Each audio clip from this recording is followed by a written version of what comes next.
Bueno, primero que todo, espero se encuentren muy bien, todos y todas. Esta semana vamos a hablar sobre las leyes de Kirchhoff. Esas leyes de Kirchhoff son leyes que nacen aproximadamente hacia 1800 por un físico alemán, justamente tratando de simplificar algunos problemas en donde no es posible poder realizar una simplificación en serie o en paralelo de algún circuito.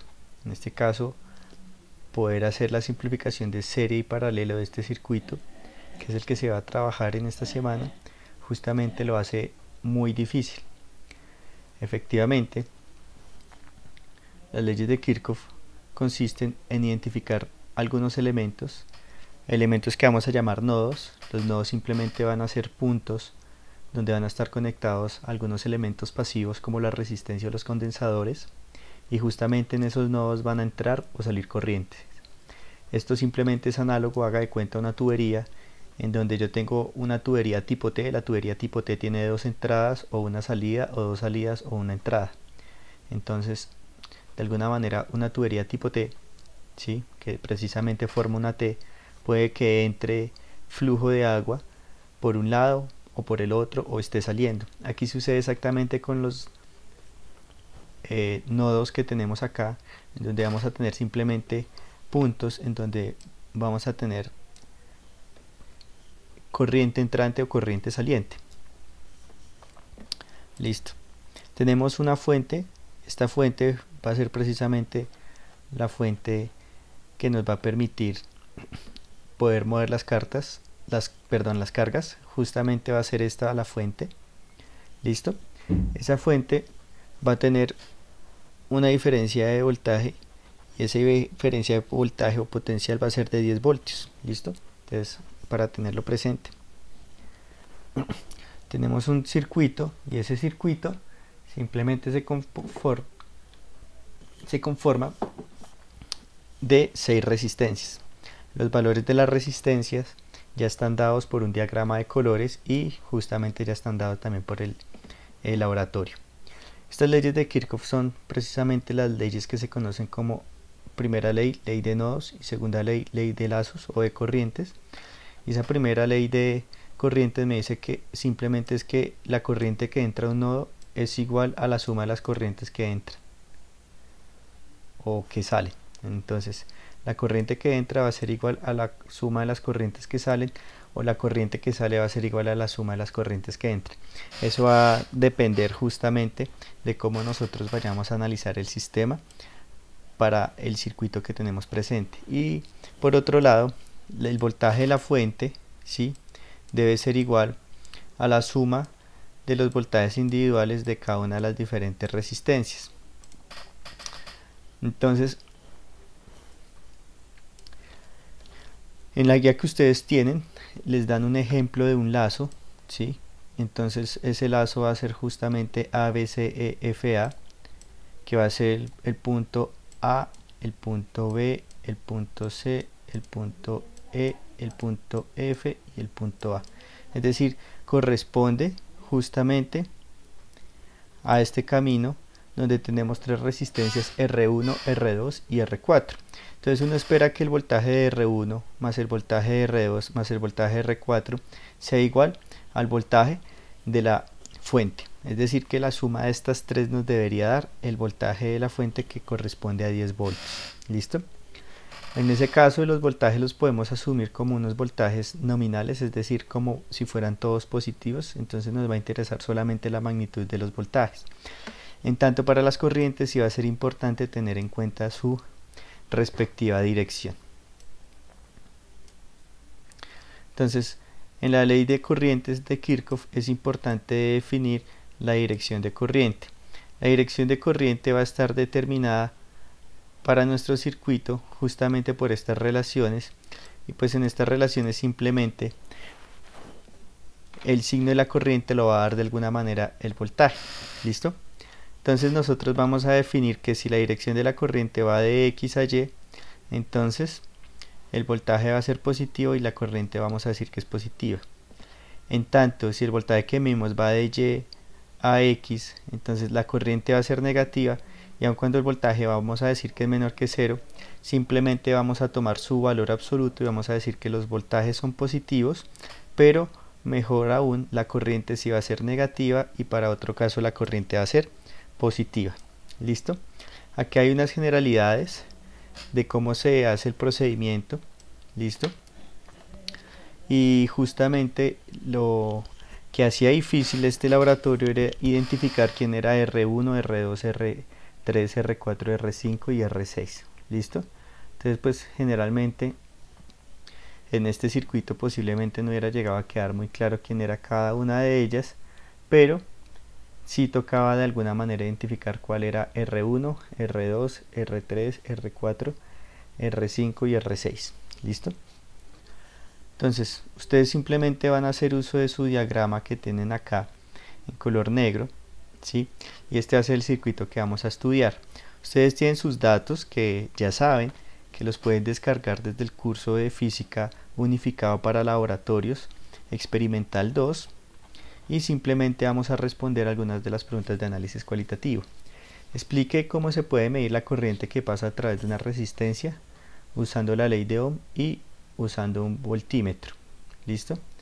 Entonces le están preguntando por la corriente que pasa a través de una resistencia. Entonces simplemente para poder calcular esa corriente necesitamos la resistencia, y esa la obtenemos con el diagrama de colores, porque cada resistencia tiene unos colores bien específicos y por ende podemos calcular esa resistencia teórica con la tabla de colores.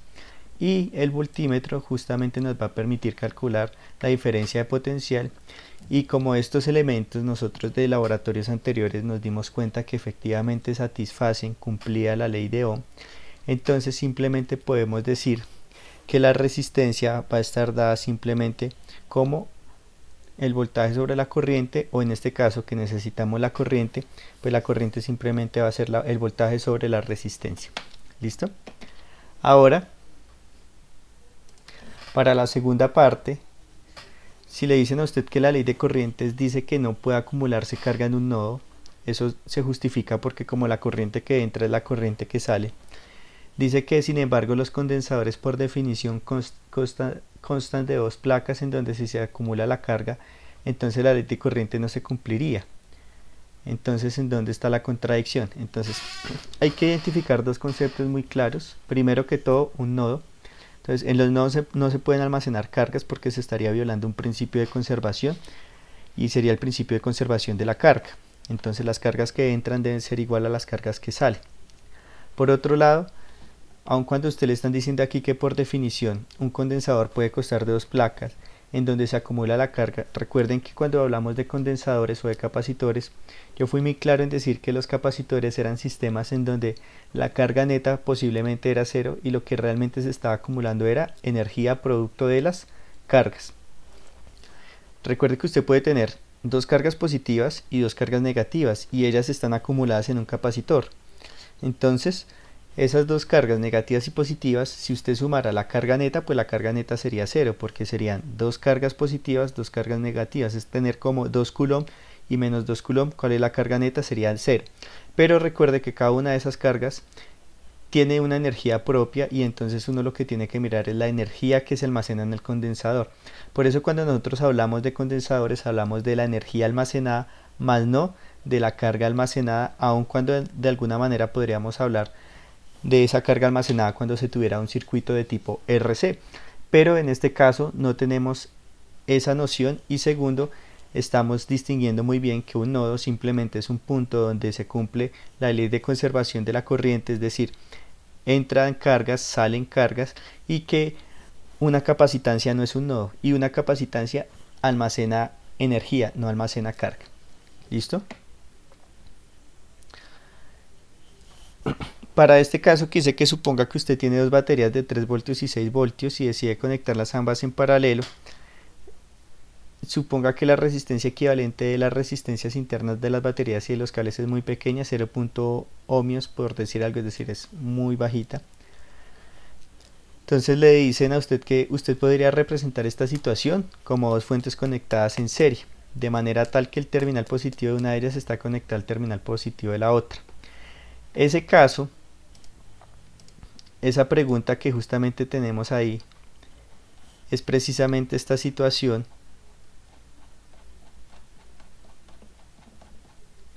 que tenemos acá, ¿sí? Este es justamente cómo se está realizando la carga de una batería muerta con una batería que tiene carga, donde estamos ignorando o estas resistencias son muy pequeñas. Y pues realmente este sería el circuito que modela esta situación. Entonces, para su mayor información, para que por favor estudien y revisen, lo pueden encontrar en el libro de Física Universitaria de Sears y Szymanski. En el volumen 2 ustedes pueden encontrar este ejemplo que ya está totalmente resuelto y simplemente necesito es que comprendan la parte conceptual del problema. ¿Listo? Entonces por ese lado no va a haber ningún inconveniente. Análisis cuantitativo. Entonces, para el análisis cuantitativo, primer punto, le dice, escoja 3 caminos cerrados tales que cada camino incluya los puntos A y B y que dicho camino no pase 2 veces por el mismo punto y registrarlo en la columna lazos. Listo. Entonces, por ejemplo, si el lazo elegido pasa por P, Q, R, S, T y de T vuelve a P, entonces en la columna en cuestión se escribe P, Q, R, S, T, P.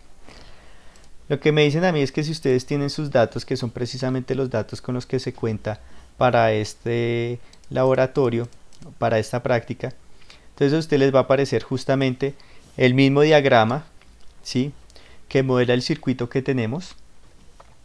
Tenemos las resistencias R1 y R6, perdón, y tenemos los diferentes colores, rojo, rojo, rojo. Tenemos R2 y R5 que es amarillo, azul y rojo, y tenemos R3 y R4 que es café, negro, rojo. ¿Listo? Entonces aquí les dan la tabla de colores. Ustedes deben recordar, por ejemplo, que si tengo el amarillo, el azul y el rojo, simplemente tengo que mirar en la primera banda el color amarillo, me aparece un 4. En la segunda banda, que es el color azul, me aparece un número 6. Entonces en las cuentas llevo 4 y 6, 46. Y en esta banda, que es de color rojo, aparece el 100. Entonces 46 por 100 me da 4600 ohmios. ¿Listo? Lo mismo voy a hacer con R1 y con R6, con R3 y con R4. Cuando ellos miden, ¿sí?, la persona que se encargó de medir encontró que el voltaje medido fue de menos 5.36 para la resistencia 1, para la resistencia 2, 3 y 4 fueron positivas, lo mismo para la resistencia 6, pero recuerden, para la resistencia 1 y para la resistencia 5 fueron negativas. Es decir, que en el convenio que se estaba teniendo de acuerdo justamente para la práctica, se tiene este caso, ¿listo? En donde pues de alguna manera la dirección de la corriente va del punto Y al punto X, o en este caso del nodo Y al nodo X, ¿listo? Y por eso está registrando una caída de voltaje negativo, ¿listo? Entonces, lo que debemos hacer simplemente es, con estos datos, mirar justamente pues las diferentes, ya nos está dando la dirección de la corriente, y entonces simplemente debemos construir una tabla. Esa tabla que voy a construir consta de 3 momentos, y el primer momento consiste en calcular las resistencias. Las resistencias las calculé utilizando el diagrama de colores. ¿Listo? El voltaje es el voltaje que nos están dando experimentalmente, ¿sí? Entonces note que ahí está el voltaje. Simplemente tomé los valores que estaban justamente aquí y simplemente los pasé. ¿Listo? Con 2 cifras significativas. La convención, justamente la convención que adopta la persona que realizó la medición, ¿sí? Entonces simplemente la copié, es decir, estoy copiando mi tablita. ¿Listo? Este va a ser el sentido de la corriente. Entonces el sentido de la corriente es de Y a X, entonces estoy utilizando precisamente de Y a X, estoy diciendo que es negativo, y cuando va de X a Y es positivo. De tal manera que si usted se da cuenta, cuando tengo de Y a X, los valores que voy a tener de la corriente van a ser negativos. ¿Listo? ¿Cómo calculo la corriente? Porque es una pregunta que me hacen justamente en la pregunta de análisis cualitativo, para poder calcularla a través de la ley de Ohm. Entonces yo, como sé que un resistor sí cumple, obedece la ley de Ohm, es decir, sí tiene ese comportamiento lineal que describimos hace 2 prácticas, entonces simplemente voy a tomar el valor de mi voltaje y lo voy a dividir entre la resistencia. Entonces lo que hice fue simplemente tomar el valor del voltaje, ¿sí?, lo divido entre la resistencia y multipliqué por 1000 para que me quede la corriente en unidades de miliamperios. ¿Listo? Eso lo hice con cada una de ellas, entonces ese va a ser nuestro primer momento. ¿Por qué me interesa hacer eso? Porque cuando yo puedo realizar ese cálculo, voy a poder responder las preguntas que me van a hacer en el análisis cualitativo y en el análisis cuantitativo. En este caso, para el cuantitativo, simplemente voy a tener lo siguiente, y entonces voy a escoger tres lazos, ¿sí? Si se da cuenta de esos tres lazos que voy a escoger, los voy a escribir tal como me dicen aquí. Y entonces los tres lazos que escogí fue el lazo ABCEFA, el lazo ABCEHIFA y el lazo ABCDGHIFA. Esos tres lazos corresponden justamente a la situación que tengo en este circuito. Entonces el primer lazo que yo tomé fue desde el punto A al punto B, al punto C, al punto E, al punto F, al punto A. El segundo lazo va del punto A al punto B, al punto C, al punto D, al punto G, al punto H, al punto I, al punto F, al punto A. ¿Listo? Y el tercer lazo que tomé fue A, B, C, E, H, I, F, A. ¿Listo? Entonces esos son los respectivos lazos que tomé, ¿sí? Entonces aquí está A, B, C, E, H, I, F, A, A, B, C, D, G, H, I, F, A. ¿Listo? Entonces construí o tomé esos tres lazos y entonces necesito calcular justamente el voltaje de cada uno de esos lazos, que va a ser la siguiente pregunta del análisis cuantitativo. Entonces en el análisis cuantitativo a usted justamente le van a preguntar: para cada lazo elegido sume los voltajes de cada resistencia que pertenezca al lazo en observación y registre esa suma en una suma que vamos a llamar voltaje total. ¿Listo? Y después dice que en la tabla adjunta, aquí no hay ninguna tabla adjunta, no hay nada de eso, nos toca calcular todo eso, nos toca realizar todos esos cálculos. Entonces en una tabla calculé la diferencia entre el voltaje de la fuente y la suma de las tres resistencias o de las cuatro resistencias o el voltaje total. Entonces simplemente lo que hice aquí para el primer lazo fue sumar el voltaje que corresponde a ese lazo. Entonces si usted revisa, ese lazo va a ser del A al B, al C, al E, al F.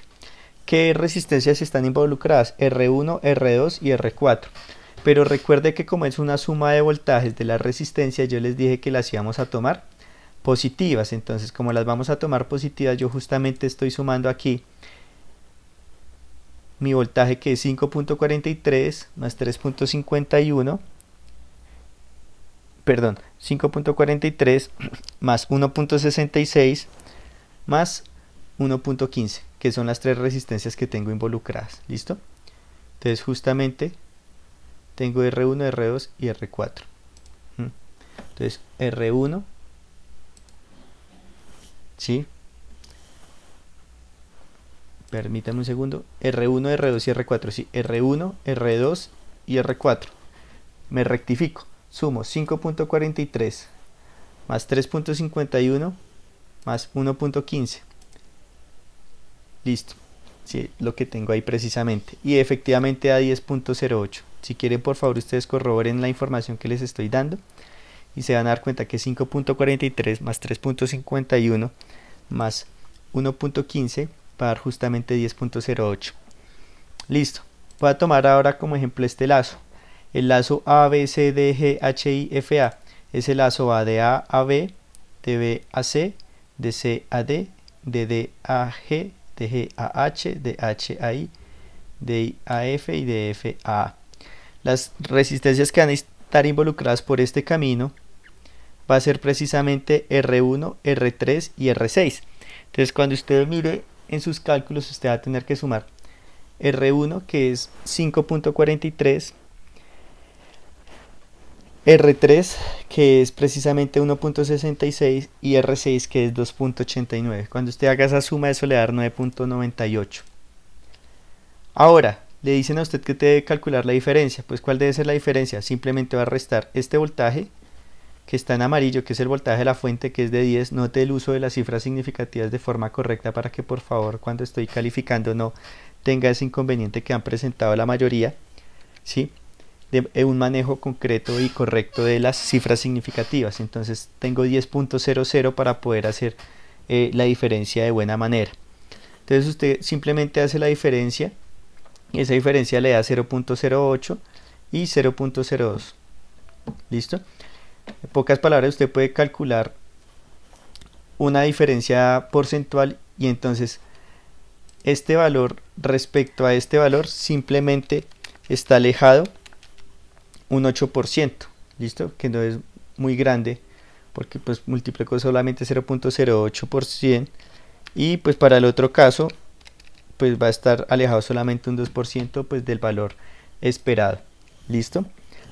Uno esperaría que fuera en este caso completamente cero, ¿sí o no? Entonces está alejado un 8% y un 2% del cero, que nos estaría diciendo en pocas palabras que si se satisface la primera ley de Kirchhoff o la segunda, como usted la quiera ordenar, pero se está satisfaciendo una de esas leyes y es justamente la ley de los voltajes. ¿Listo? Para el segundo lazo, pues la idea es que ustedes por favor revisen cómo pueden hacer la construcción de ese lazo. Ya les dije qué lazo tomar y simplemente tienen que mirar cuánto les da el voltaje y cuánto da esa diferencia. Lo que pasa es que para ese lazo que estoy tomando es justamente A, B, C, E, H, I, F, A. El problema radica en cómo es el voltaje entre estas tres resistencias. ¿Listo? Porque sí, cuando usted tiene resistencias en series, pues el voltaje individual de cada una de ellas le va a dar el voltaje total. Entonces hay que mirar de estas tres cómo obtengo un voltaje de alguna manera equivalente para poderla sumar con R1 y con R2. Por otro lado, me van a preguntar la ley de corriente de Kirchhoff. Entonces para la ley de corriente de Kirchhoff lo que debo identificar es justamente cuáles son las corrientes que entran, las corrientes que salen. Y también debo identificar cuál es la suma de las corrientes entrantes y la suma de las corrientes salientes y debo calcular una diferencia. ¿Listo? Para justamente decir si efectivamente se cumple la diferencia de las corrientes entrantes y salientes y eso debería dar en teoría 0. Porque lo que entra es igual a lo que sale significa que lo que entra menos lo que sale es igual a 0. Entonces identifico tres nodos principales, ¿sí? El nodo C, listo, el nodo C, el nodo E y el nodo H. Los otros nodos, usted también podría hacer la labor de efectivamente mirar cuáles son las respectivas corrientes, pero yo me concentré en los nodos C, E y H, que pues prácticamente pueden dejar con esos tres nodos su informe. Entonces, para el nodo C, la corriente que entra simplemente va a ser R2 y R3. ¿Quién es R2? Pues la corriente que viene desde R2 y la corriente que viene desde R3 y la que sale es R1.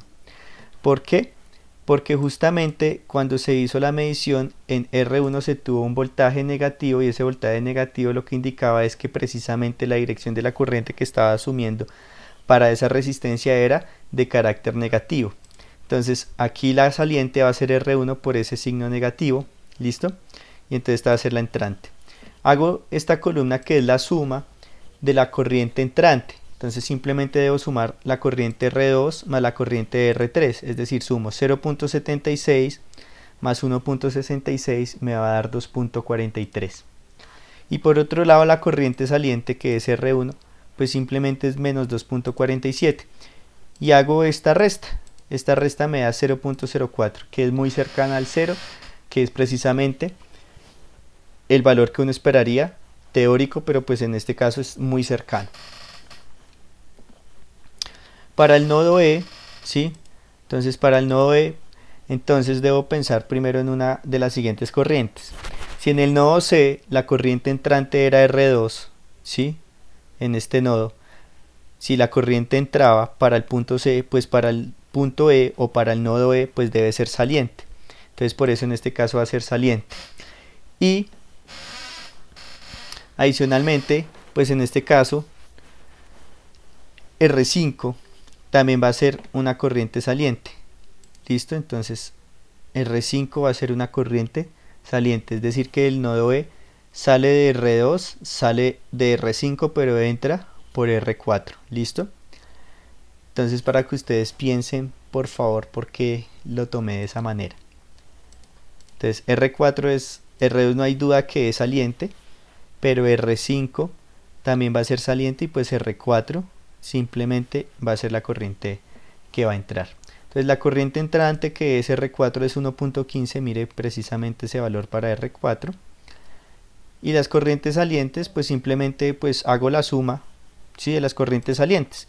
Entonces cojo la corriente saliente 2, que es 0.76, más 1.15, ¿sí?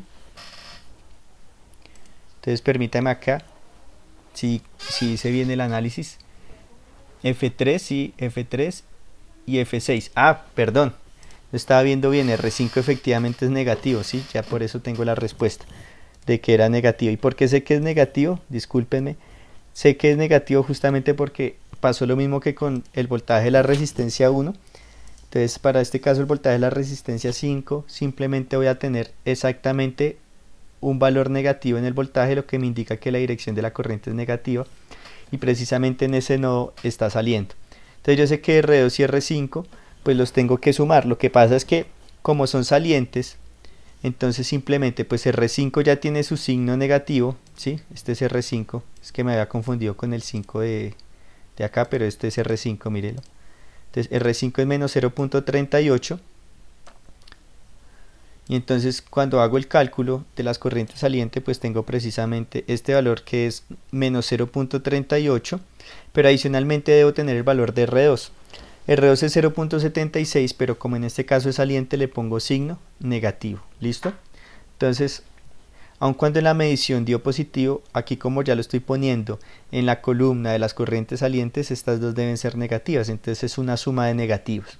Entonces es sumar 0.76 y 0.38, eso les da menos 1.14. Y pues R4 sí, como dije anteriormente, vale 1.15. Para el nodo H, pues voy a tener lo mismo. Entonces aquí hago el mismo análisis. Si R5 era una corriente que era saliente para el nodo E, entonces para el nodo H, en este caso, justamente por el dibujo que tengo del circuito, ¿sí?, si en este caso era negativo porque estaba entrando, pues del nodo H debe ser saliente. Entonces sale del nodo H hacia el nodo E, por eso N es saliente, ¿sí? Saliente, sale del nodo E y se dirige al nodo H. Y entonces como aquí era negativo, pues aquí va a ser R5 pero positivo, es decir que aquí tendré que tener en cuenta que ese R5 ya no es menos 0.38 sino 0.38 positivo.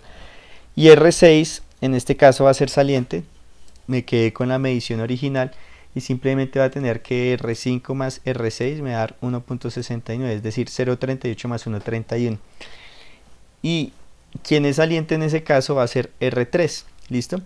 Porque si fue entrante para C, entonces aquí voy con cuidado para no embarrarla. Si fue entrante para C, entonces si tengo una corriente de la resistencia 3 que entró para C, es decir, aquí está entrando, pues significa que estaba saliendo de H. ¿Listo? Entonces, si aquí va mi carga, se va moviendo, se va moviendo, se va moviendo y entra en C, porque en C dijimos que la corriente asociada a la resistencia 3 era entrante, pues significa que está saliendo ¿de dónde? Está saliendo de D, está saliendo de G, pero está saliendo también ¿de dónde? De H. ¿Listo? Entonces justamente R3 en este caso cuando dio 1.66 lo tengo que poner con signo negativo y cuando haga la suma pues debe dar casi 0. Entonces efectivamente las leyes de Kirchhoff se están cumpliendo. Entonces usted lo que debe hacer es construir una tabla similar, mucho mejor, más bonita, que tenga mejor presentación, y simplemente usted pues me va a enviar su informe junto con su preinforme en el mismo documento, en donde por favor me van a hacer ese envío. Y como todas estas semanas hemos trabajado con las entregas hasta por la noche, pues justamente voy a habilitarles para que tengan esa entrega también por la noche.